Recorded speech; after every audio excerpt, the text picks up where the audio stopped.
What's good, everybody? This is Coach Phil. This is another episode of Deep in the Game. And God damn it, we finally made it fucking happen this week.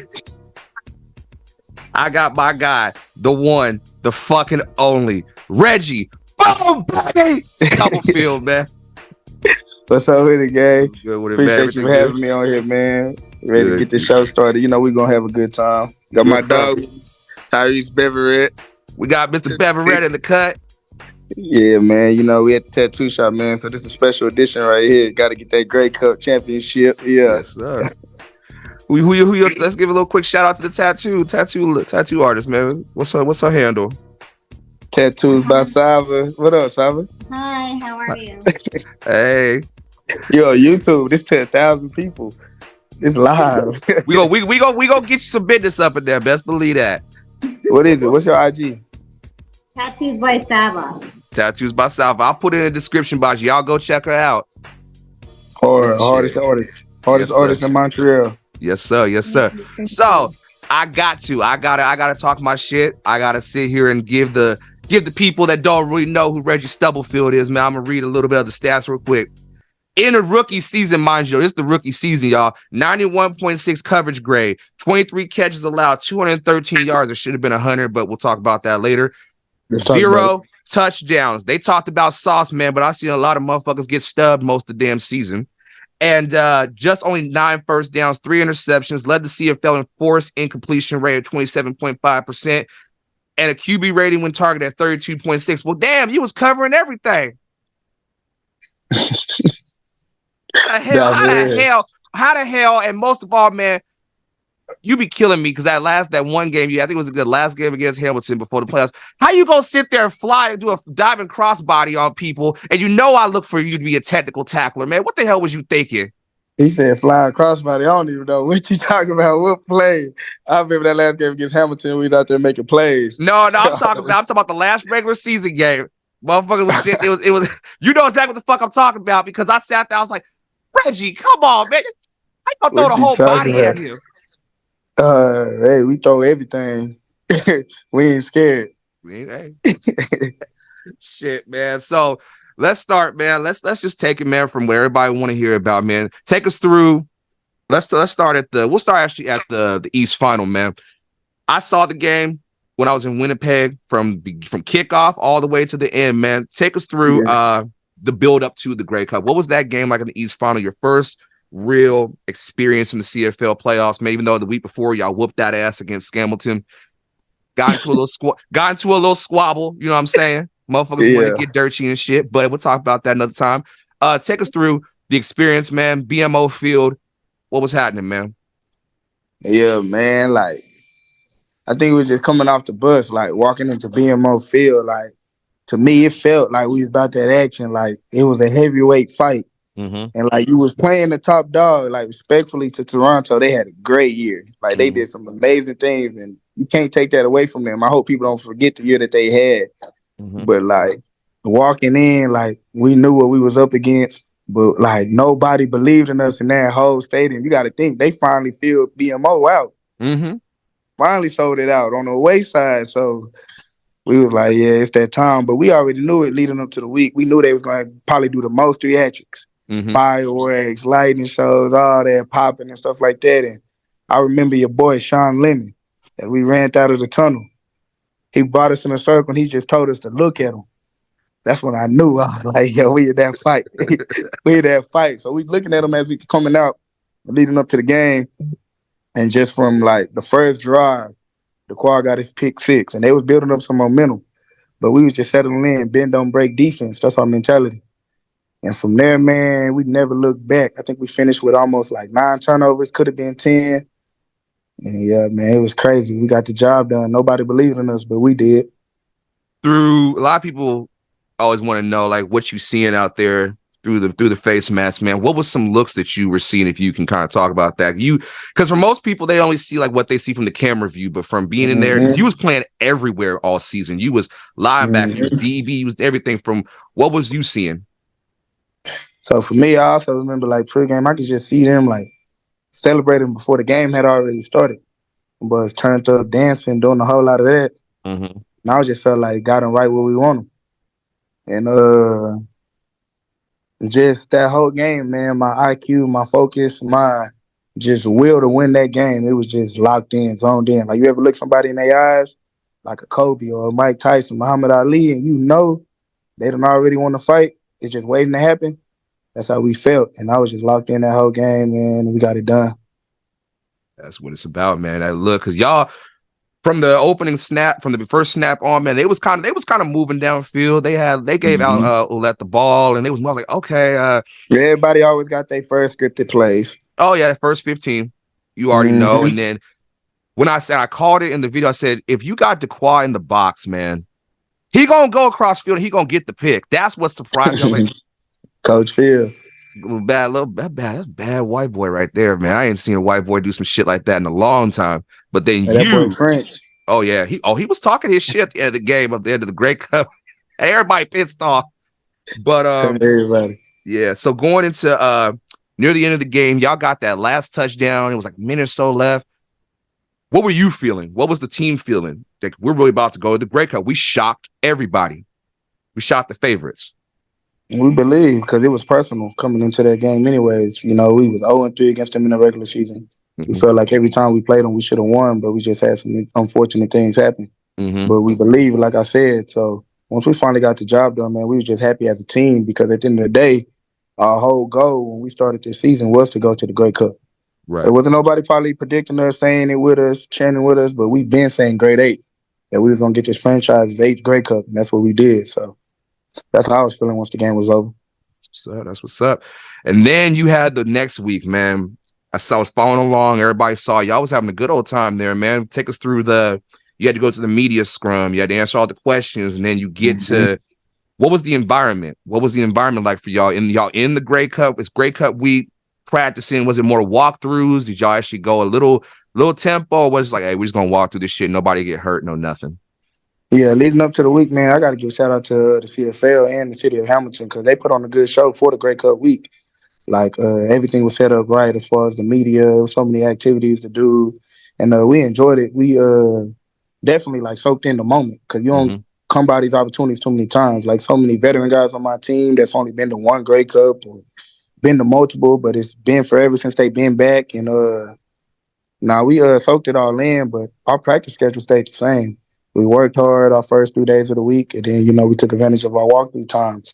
Obviously, we had to just do some things differently as far as, meeting probably in the afternoon more or finally trying to squeeze some things in the morning because we were so busy with interviews. But, man, we got the job done, and our routine was the same, and it showed in that game. Had you ever played in anything from high school? I know when you were at PVAM, man, HBCU, and then when you went to K-State, was there ever anything that you felt like that, or was that just a new, whoa, this is brand new for me? I always played in championship games. I just never got the job done. But as far as the feeling and atmosphere, yeah, I got to give a shout out to being in schools like Kansas State, playing in bowl games against LSU, staying in Houston for a whole week, or playing at Prairie View A&M, being in SWAC championship, playing against like a Jackson State or a FAMU, like my boys finna do this Saturday, like high school, even in playing in big games. I done played against Odessa Permian off Friday Night Lights, first round of playoffs, you know what I mean? So my game's always been, I guess, the theatrics, and coming from Texas where, football is legend. Yeah. Football is life out there. So games always have a crazy build-up, but I was just happy to finally get the job done. That was the difference. And I think that was the aftermath, the feeling of finally, like, I ain't on the losing side no more. I finally won it. So it felt good. Yeah. So everybody was talking about the clip Cody had, what he said in the locker room. He ain't got to go into all the details about it, man. But what was if you want to share, what was the exact quote? Because it's been misquoted a few times. What exactly did he say, and what did that do for y'all? Did it kind of add to the fire, or was it more the cherry on the top? Yeah, I think for me it was the cherry on the top because nobody else even had to speak after him. The exact quote that he said was "Fuck you, just watch," and he just listed a whole lot of reasons on why people doubted us, doubted him. So to see your quarterback finally feeling that way, coming in with that emotion and just putting his heart on the line for the team, that's what you want from your quarterback, and that's what he did. So telling you, like, I believe everybody in that room, and you could see from his applause that he got once he sat down, like, our minds were made up. Like it's up. Like we got Cody going to war with us.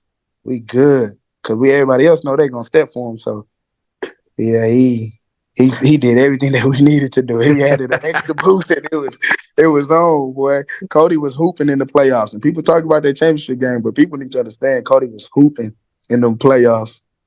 Let me tell you something. I was even dating last year because when people gave Cody a bad rap and all that shit, and then even I was kind of critical at first because I was like, okay, this play calling is not really suitable for him. I don't know if AC is calling it or if Jason's calling it, but stop running him on these damn read options, whatever the hell you call it. But when y'all played Hamilton and y'all played Toronto, that was probably the best football I've seen from him. Y'all defense is what sold me on you guys, that unit. And going into Sunday's game, man, shout out to Bev Red, man, because he crazy. My man's is crazy over there. He a head buster, man. I don't know what be going through his head, but he gonna make plays. You gonna make plays. DeQuan, man, just Sean, obviously. Mustafa, Fabian Ento, Deontay Ruffin, Wesley Sutton, 2-time All-Star. I'm talking about our defensive stack. Ento is funny, man. I like him, but big African dude. I like I saw him when we met in Edmonton. Mondo. He was balling. Oh, Big Lou Wall. Oh yeah. My God. I forget Lou. Man. He could have been rookie of the year. So many of y'all. But going into Sunday's game, obviously the Grey Cup, man, you're going up against Winnipeg. 4th straight trips, man. No intimidation. You weren't intimidated, or nobody was intimidated. Y'all went in there with a focus.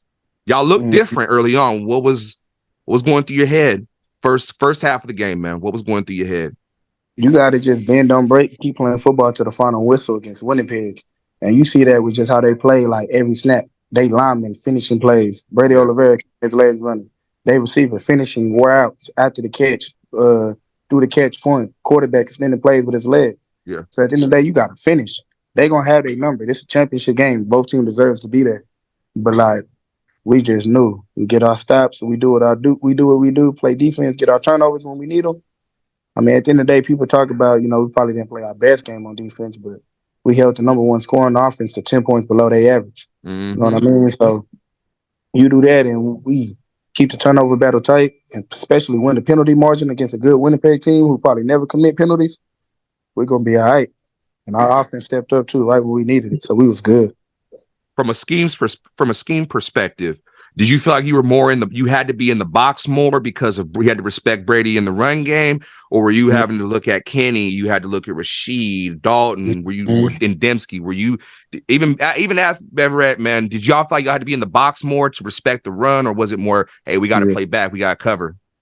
I felt like they wanted to respect who they felt like their identity was built on, as far as the success that they running back had. So we just going to adjust to what you do.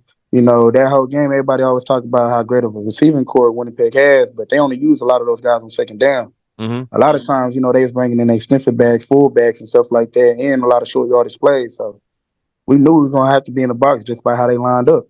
And after that, it's just, man, who wanted more? Championship game. Oh, yeah. So we had to do what we had to do.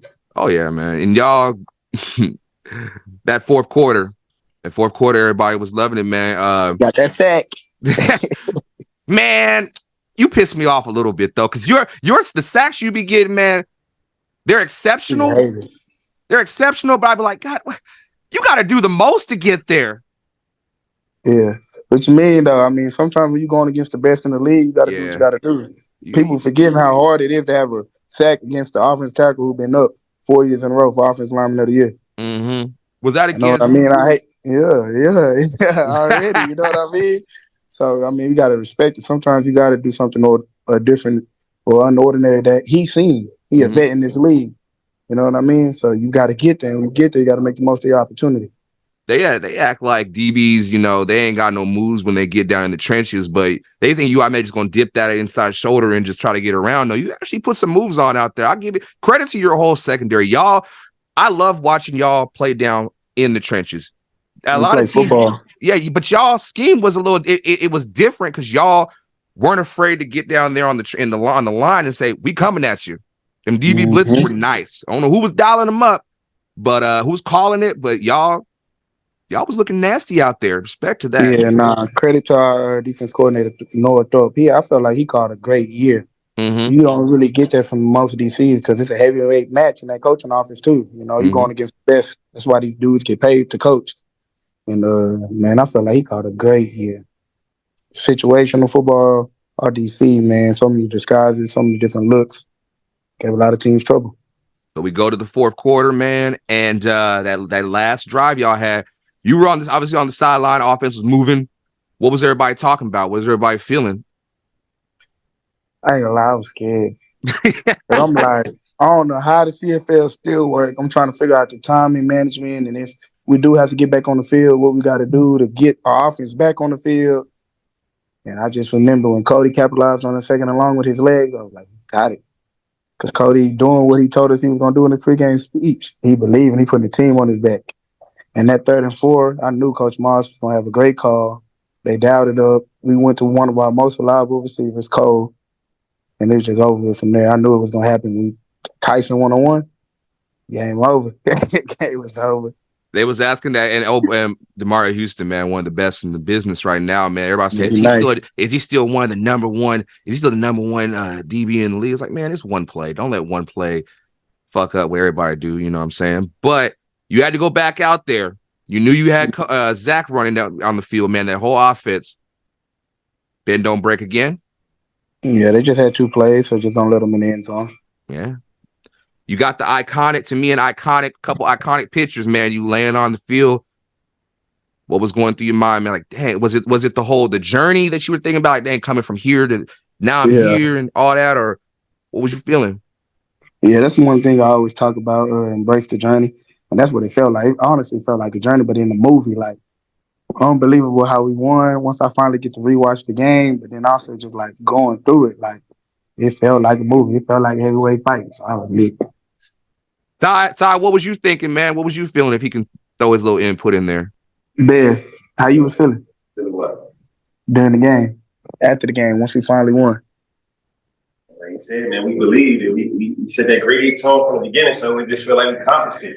Ben, kind of real. Ben saying we was them dogs, we was them boys though since day one. Not the underdogs, we the big dogs. That was always the motto. But it was just kind of real. I mean, for us to accomplish that, to see that unfold, it was just bittersweet, man. It was a long journey, and I wouldn't rather do it with nobody but my brothers that I did it with. Yes, sir. Yes, sir. Really did that. You gotta give respect with this dude. Really did that. No one did not believe. So now let's backtrack a little bit, man. Your CFL's journey from the beginning. Tell us about that, man. How did you get on the Alouettes and what happened? Yeah, they gave me a call up after I had got cut from the XFL. And I did a lot of research because after you get cut a couple of times in this professional game of football, it's hard to get back on the team. Mm-hmm. So I made a really, really tough decision to come up here, but I strategically did it.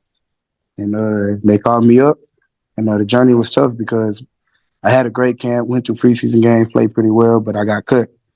And then I just still had faith because a lot of people felt like I should have made the team. A lot of people felt like I was going to come back. And then my coaches still believed in me. So when I had the opportunity to come back, I decided to, and shoot, we here now. Yes, sir. Yes, sir. What during the season, because when I first discovered you, man, I didn't know who the hell you was. I didn't know what the hell you was about. I didn't know you from Adam and Eve. But see, that's right. Look, that's right there. That's one work right there. That's my son. I'm gonna need her pricing, man, because I need to get some work done when I come up there next season, man. There you go. Yes, sir. But what was when you got on the scene, man? I was like, dang, this dude's everywhere on the den. But they moved you around a lot. Was that a adjustment you had to make? Had you had experience playing linebacker at all, or was it just all DB for you? Yeah, I did a little bit of that at K-State, but obviously, playing down softball, you lose a man on the field, not 12, 11. Mm-hmm. So it was like a nickel, but also playing in the box sometimes, depending on the sets. And I was just used to always playing around everything, like playing a versatile, playing many positions in the secondary. But for me to do it this year, a lot of guys went down with injuries early on in the year. So as a rookie, young guy, you got to step up and make my mark. And whatever opportunity they gave me, I just had to make the most out of it. That's what I did that first game against Saskatchewan. But the game before that, I played well. Well, I think it was Saskatchewan we played first, and then Hamilton. But either way, whichever one it was, I just had a nice little run where I wasn't giving up no catches. Like at the amount of targets I was getting, I think at like the Saskatchewan game, I had 6 targets, no catches. So, man, just took my opportunity and ran with it. 10, 11. I think he had like 10 or 11 tackles. That's what surprised me because a lot of DBs don't want to get, they want to get dirty, but I respected the fact that you were not afraid to get in there, get dirty and make plays and stuff. And the fact that not a damn thing we could do, get the ball into the receiver's hands. You was just knocking shit out, punching it out. Like, I was like, God damn, like this motherfucker out here just doing shit that ain't even fucking fair at this point. So I did my little research. I was like, how? I was like, and for my white folks, please don't get mad what I'm about to say. Don't get offended. Like, who the hell is this here? So I look at it, I was like, God, this young. Like, I love you, bro. I was like, this is like a grown ass man. Because when I saw you on Twitter, I was like, you look like a grown ass, like 31, 30. So like, young. Younger than me. And I'm like 2 years older than you. So I'm like, God damn. Yeah, that shit lies. So, appreciate it, my brother. Assalamu alaikum. Inshallah, my brother. I'm gonna send you a bean pie. Anyway, the devil is a lie. Changed my life from French. I ate beans for breakfast. What you talking about? Shut up. Anyway, so let's go a little further back, man. You was at K-State. You got to play at PVAMU, man. How did you get up in there, man? You went from HBCU. You played in the big, K-State, man? What was the difference? Between HBCU and Power 5 ball, K-State, yeah, I tell people the truth. From my perspective, always just gonna be that money. Because with more money, you can do a whole lot more things. You can have a lot more players on your team. You can have a bigger staff. You can have nutrition for your players. Just a whole lot of different things you could try to win outside of the football field. And, now on the football field, though, was it similar play, like scheme stuff, or was it just practices were different, or was there anything different between them? Nah, not at all. Like, definitely different. Schematically, Kansas State, my coaches that came from North Dakota State pipeline, so they was big, smash mouth football, power football, A-gap power, all type of things like that, play action boot passes, where when I played in the SWAC, we was more spread it out. So I think that's also played a big role probably in my journey, in my life, being able to be so versatile, because in the SWAC, like I said, we down south, we playing football basically on a basketball court, you know what I mean? Whereas everything spread it out one-on-ones, take shots really aggressive. Whereas, Kansas State, we were smash mouth, use up the clock, chew the clock, play efficient football, kind of like a West Coast style. Yeah. So just being able to, broaden my horizon, but also see that the biggest difference was in the trenches. The trench play was really big. You have guys that match up well where you don't have to wait till they are senior or junior to play them. They ready right now. Yeah. And, man, all those things just played a big factor, and that was probably the biggest difference for me. I like that. Would you say that who was the best quarterback you faced in college?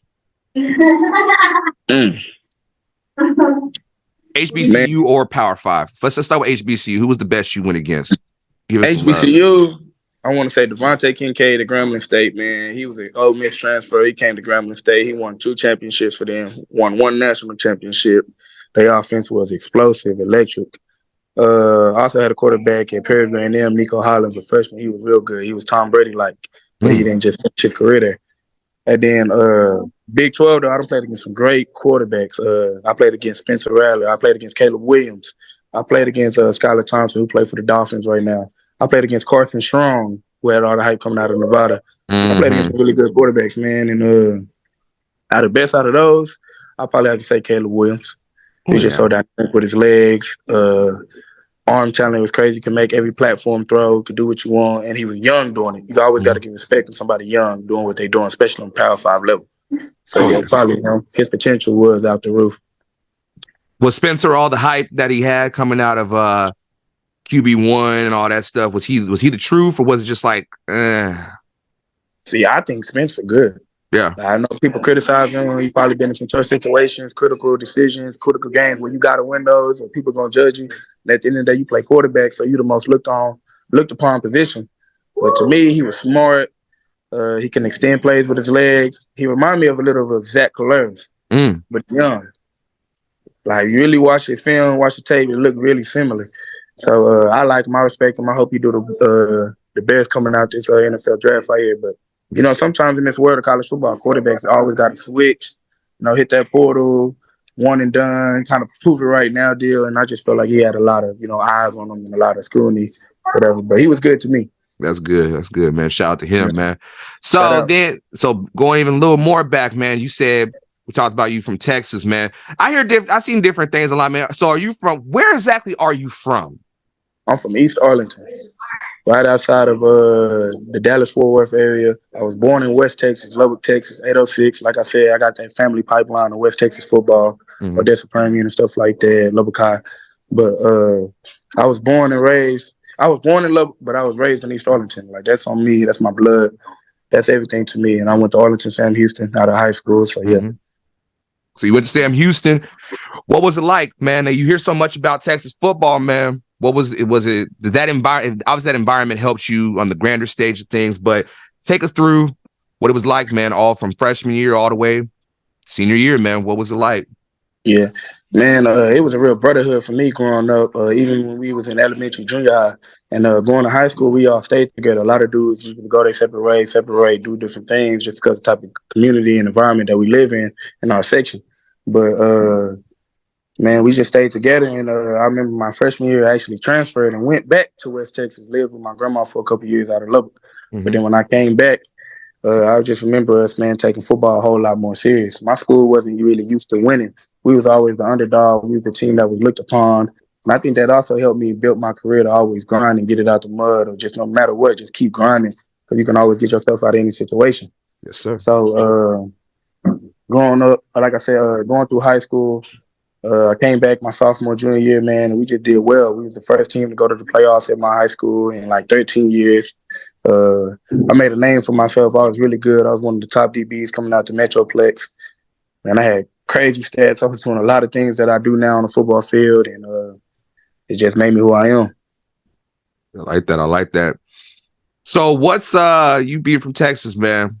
What the music for you? Tell me about the music, man. What be in your ears, man? What up, man? What you like from Texas? What's that music? What that music like, man? You hear so many different things. What you want?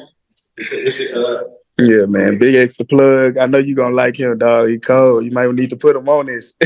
I might have to. Yeah. First of all, any brother that sit there with his shirt off and shit, he got to be about something. Who you be? Who you be? Yeah, yeah. For me, probably like big extra plug. But Texas, the music scene, it's crazy. It's up. What you think, Bryce? I don't know. Texas, the music scene. You got to put Bryce on here. You talking about the other Bigo? God damn it! Yeah. The Texas thing getting with the hat? What up with the hat, man? The bucket. That boy fashion. That got that fashion. Something you don't know about right there. I'm trying. Put me on. Show me some. God. I ain't gonna lie. That's coach. I didn't even know that he got the coach hat on. Vintage coach hat. You can only find that in Montreal. That boy like the thrift shop. What's crazy is it's my mama's shit.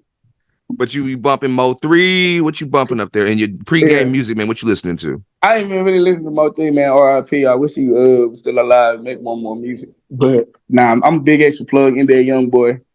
Oh Lord, you fucking man. He talking about oh Lord. He talking about oh Lord. Oh Lord, when you a championship. Well, yeah. Are we wait? Which young boy we talking about? Are we talking Mind of a Menace? Young boy, young boy. Or we talking like now? Young boy got so much music, it don't matter. You just gotta come. You just gotta turn up with us one day, man. You can find out. What's your go-to song? Go-to song, young boy, right now. Probably, I ain't gonna lie. My team turned me up. They had me playing that old young boy that war with us. You know, war with us. Yeah. See, I got it on my mind. Yeah. A lot of bullets fly. Yeah. Hey, I'm bumping TBG, but we ain't gonna talk about that right now. I'm playing quick. TBG Gorilla Gang. Y'all get me shot for fucking with y'all. I'm a Fredo Bang guy. I'm a Fredo Bang, quick, Yoshi, all that. But I like Young Boy. You gotta respect him, man. He able to do it at home, sitting at home. In Utah, out of all places. You do it sitting at home, man. Come on now. He make $1 million on YouTube. I just ain't gonna let no female try to get like Coach Phil. He try to get like Coach Phil. You don't want to be like me, man. I got problems. And ain't no female. I'm gonna say it right now to the camera. Ain't no female finna slash my tires. I'll tell you that right now. I don't care if you Mayweather's daughter or not. Anyway, but yeah, man. So I would say this though. Let me see. I have one more question for you, man. What's next for you, man? You gonna run it back? You trying to go? What's next? What's next for Reggie Stubblefield, man? Yeah, I'm gonna be back in Montreal definitely next year. I want to be here. I want to have a home, and that's one thing the coaches always knew about me. And after my exit meeting, man, they guaranteed me a home, so I'll definitely be back in Montreal. But I got these NFL workouts coming up, so pray to God, man, and however that goes, it's gonna go. But make those things happen and just go from there. I'm always where my feet at right now. So right now I'm still getting to the swing of things, about to start my off-season program, about to get ready to get back working out, and we just gonna go where the wind take us. Whatever happened, man. You know I got your back, but I am good. gonna Assalamu alaikum. Salek Alam.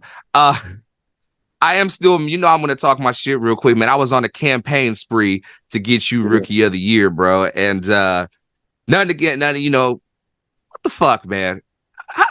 How I'm gonna talk about it. How the hell somebody don't allow one touchdown not get Rookie of the Year? What you think? What you say? I should have got Rookie of the Year. Everybody say duh, but man, what I learned was Toronto has a big media base. And respect to them though, because the dude who won it, I felt like he should have won if it wasn't gonna be me. Yeah, respectfully, and he had a great year. You got to get credit to just his background story and his story in general, not even playing college football. But I felt like at the end of the day, they seen it in that semifinal game. So I'm good. We got a championship. I did it with my team. It was a team goal, and that's bigger than any award. So he's straight. Okay. Any goals for next season, man? What you trying to accomplish next season? Defense player of the year. I'm trying to get. Man, I'm trying to run that Grey Cup back. That's all that matters. And grind for 9. Grind for 9. Everybody's talking about grade 8. Grind for 9. No, it's gonna be a grind. Yeah, so we're gonna make it happen. Shit, all right, grind for 9. That sounds good to me, man. That boy's free agency. Come down to Montreal. That mindset different. He finally gave you that sneak peek. Yeah, but you believe now a little bit, so I gotta give it to you, gang, every time. It might not be on time, but it's coming every time. Y'all put motherfuckers on notice, goddammit. Respectfully, man. I'm glad because it's just my first year out here in the CFL. I'm still learning the game, still learning about all the history and stuff like that. But I feel like I'm finna take my game to the next level because I'm really just getting started, and I feel like people ain't seen nothing yet. So we're gonna be straight. Where Ty at, man? Let me see Ty real quick. Where he at? He getting it done? Ty's finna get a tattoo. Hey, Ty, real quick, man. Oh, goddamn. All right. He got the chest piece. I ain't mad at him. I ain't mad at you. Hey, what's up with you, man? What's the goal for you next season? What you on? Man, listen, I want to be back with my guys. There's some things we got to figure out on the back end, but I'm definitely wanting to come back and do that repeat. Like I came here and I met a great group of guys. Everything been peaches and cream since I've been here. So we gang, man, for real. Yeah, man, it's just the business side of it right now. So we just gonna handle that, and we should figure that out really shortly. Really soon, for sure. Y'all better, man. Y'all better, because that East is starting to get a little chippy over there. But y'all standing tall, man. I respect it. I love what y'all doing, man. Everybody. So if there's any shout outs y'all want to give, man, if you want to shout out your mama, cousins, any mixtapes y'all dropping, drop your shit. Of course, you always got to shout out mom, man. Mom be supporting since day one. Of course, shout out my mom, man. Shout out to family. The Beverett family. Shout out to them Stubber family. My family got a whole lot of last names. We got to do that. But yeah, man, shout out to everybody, man. We had a good year. We're going to try to run it back. Yes, sir, man. So I'm going to let y'all do y'all thing, man. But to everybody watching, man, we finally got it done, man. Shout out to you, Reggie, Ty, all the guys, man. Do your thing this off season. We're going to try to see y'all run it back. And everybody else checking this out, man. Appreciate y'all for watching us, man. Reggie, Y'all do y'all thing. And it's been another episode of Deep in the Game, where you always know you might be deep in this game, but you got the rules missing. Take it easy, y'all. All right.